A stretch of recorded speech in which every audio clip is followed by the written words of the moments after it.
operation for over 30 years, and like any other law, requires a massive update based on the developments that have taken place in the corporate sector in general, and also globally. The way the businesses are run is very different from at least how it was 30 years back. And therefore, SECP took an initiative to revise or recommend the necessary changes in the company's ordinance in the form of a company's bill. The ICAP also constituted a task force to review these changes and recommend their comments, changes based on their comments. And there were task forces formed to review the company's amendments from the financial reporting angle as well, and also in general, the various provisions of the company's ordinance dealing with various aspects of the corporate law. So today we have actually invited to speak on this topic Mr. Zulfikar Akhtar, who is my fellow member in the SRC as well and a partner in Ferguson's and Company, to take us through all the changes which actually have been proposed in this bill, and also to take us through the ICAP comments on those changes, and then certainly we can have your question and answers. We also have Mr. Asad Ali Shah to tell us more about the perspectives which have gone into these amendments and the business impact that we can expect out of these amendments in times to come. So without delay, I can invite Mr. Zulfikar Akhtar to take the stage and start his presentations for us.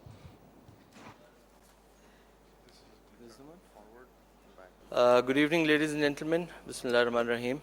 And thank you very much, Arsalan, for inviting me here and putting a huge responsibility onto me by saying that I'll take you through all the amendments which are being proposed. Thank you very much. So I'll try to somehow live up to that expectation. But before starting, let me just share with you that I have never spent so much time thinking about how to present something to the audience as much as I've spent on this one.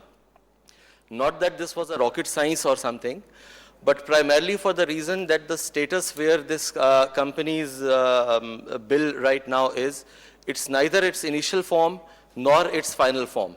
So it's a fluid thing which is happening and changing day by day. There are new drafts which are coming up. There are new consultations which are happening. So I've tried to cover the things which are changing, the key matters only in that respect. The perspective of the ICAP when we were developing the comments from the ICAP to the regulator. And also, since after the first comments of the ICAP, there have already been a second draft of the proposed act, which has been circulated for the comments. So some of the proposals that the ICAP had given, few of those have been incorporated into that. Few of those have been incorporated not in the total form but in the partial form, and of course few of them have not been incorporated. But interestingly, in the second draft there are a number of other changes which have come up. So it is not that the SECP has stopped or blocked at some point in time thinking as to what changes they are requiring. Rather, it is a fluid process. So the second draft also contains a lot of other amendments on which yet formal comments have not gone from the ICAP. So probably we'll be sending that also as things keep on moving. So I'm sure it will not be a smooth sail, but I can assure you we all will be together into that. So let's just start with the things which have happened. Right. So in our discussion today, we'll have a little discussion as to the brief history of the company law in Pakistan, how it has developed, so that we can understand how it is. History of the law in Pakistan, just to take us through as to how it has developed, so that we can understand the further developments which are coming in. And we'll also have a look at the developments in other relevant jurisdictions, because primarily most of the changes which are coming is not just peculiar to our particular country, rather it is peculiar to our region and the world totally also. So we'll have a look at what has been changing and what has been happening in other relevant jurisdictions. Then few objectives of the reform of the corporate law, what is what it is which is being trying to be achieved by all these amendments, and after that we'll go to the key changes and comments. The task force that Arsalan was referring to, actually the council had constituted 3 sub-task forces to cover the matters, one which was specific to the audit-related matters and the auditor-related matters, one sub-task force that had covered the matters related to the preparation of the financial statements, and one third one which was covering the rest of the matters, which were all the corporate matters. So I've tried to have these divided into these 3 sub-topics so that we can emphasize and we can have a focus onto these, and then we'll discuss a way forward. So let's start with a brief history of the company law in Pakistan. We all know that the primary law right now is Companies Ordinance 1984. This was based onto the legislation that was there in the motherland, the then legislation of the UK at that point in time. And the 1913 Act was the one which was changed when the Companies Ordinance 84 had come. The 1913 Act was the first Companies Act in the subcontinent. So effectively, from 1913 till 1984, we had the same act with minor changes that we were using here. And the 1913 Act was almost the reproduction of the original British Act, the UK Act of 1908. So more or less the law has been onto the same lines which has been there into the jurisdictions in UK. If you look at 1984's law, the changes in that and the task force that started changes into the 1913 Act was formed in 1960s. And it took about 20 years for them to come up with the first draft for eliciting the public comments. So from 1913 to 1984, 60 to 80, 20 years were spent on the basis of which one draft had come up for the new law, which got formally incorporated in 1984, and from then on, practically there has not been much of a change in the corporate law.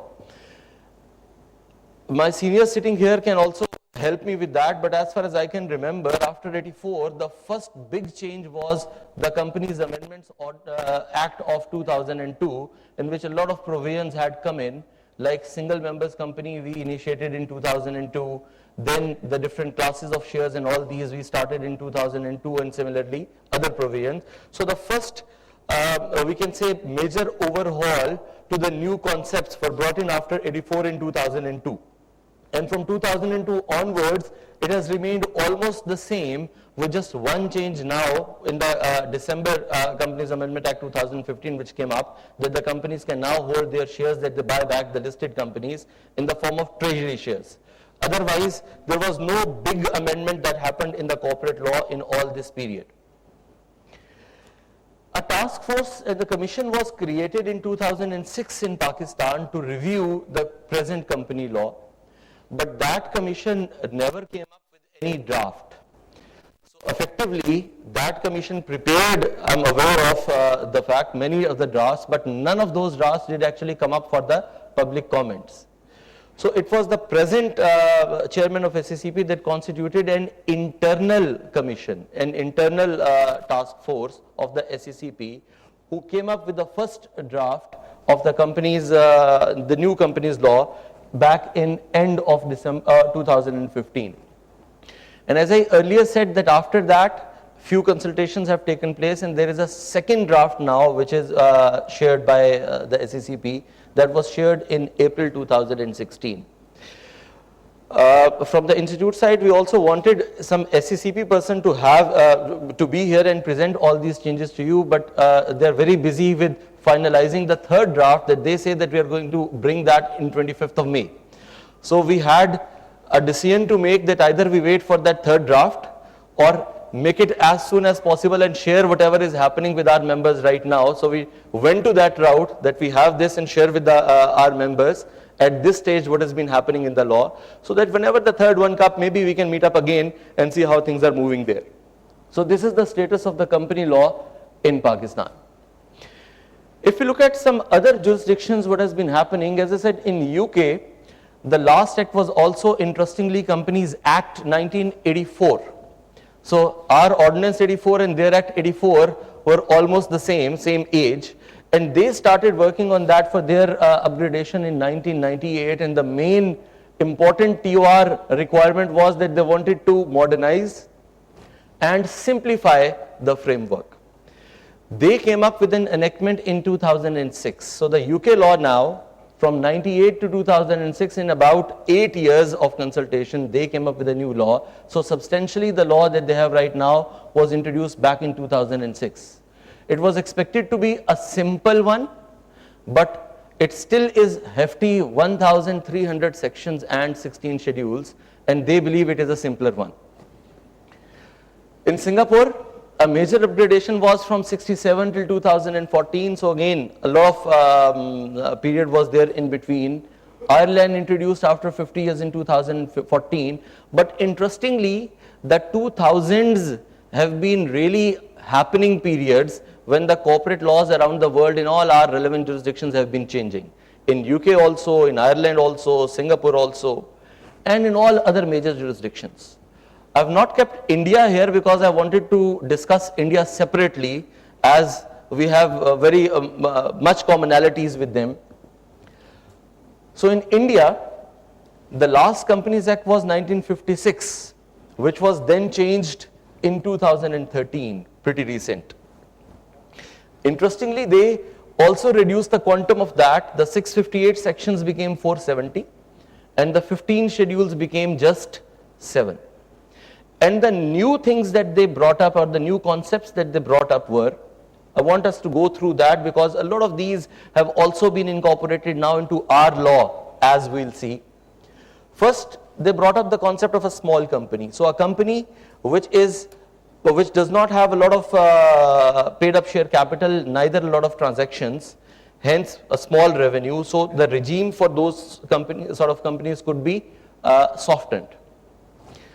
Then they came up with the concept of one-person company, the one that we had already had since 2002, which is a single member company, and a concept of a dormant company. Again, the dormant company was the one where there are very few requirements, as these companies do not have day-to-day recurring transactions. Rather, they are formed only to hold some assets, say some IP or some investments into the other companies. So these are the companies which do not have a lot of recurring transactions. So to give them softer regimes, they also came up with the concept of the dormant company.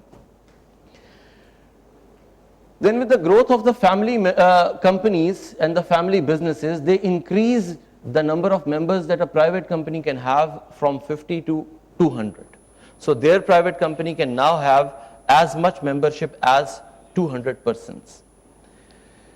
Companies meeting certain threshold, and all listed companies are required now there by law to have at least one woman director onto the board. Every company to have, this is a really interesting one, to have at least one resident Indian director. And a resident director is one who has stayed in India for more than 182 days in the last year. So all Indian incorporated companies require to have at least one resident director. Then they came up with a compulsory financial year. So no company can have different accounting year. All companies have to follow a financial year or an accounting year running from April till March. They restricted the companies to lend the money to their directors, a very debatable issue that has remained in Pakistan also. And they came up with the idea that the shares cannot be issued at a discount other than the sweat equity. So whatever be the market price of a share, they cannot issue a share in India at a price which is less than the nominal value of that company. They cannot issue it at discount other than the sweat equity. Mandatory rotation for the auditors in listed companies, and they incorporated the concept of class action suits. It's a foreign concept, rather more British concept, which was included in the 2006 Act of UK.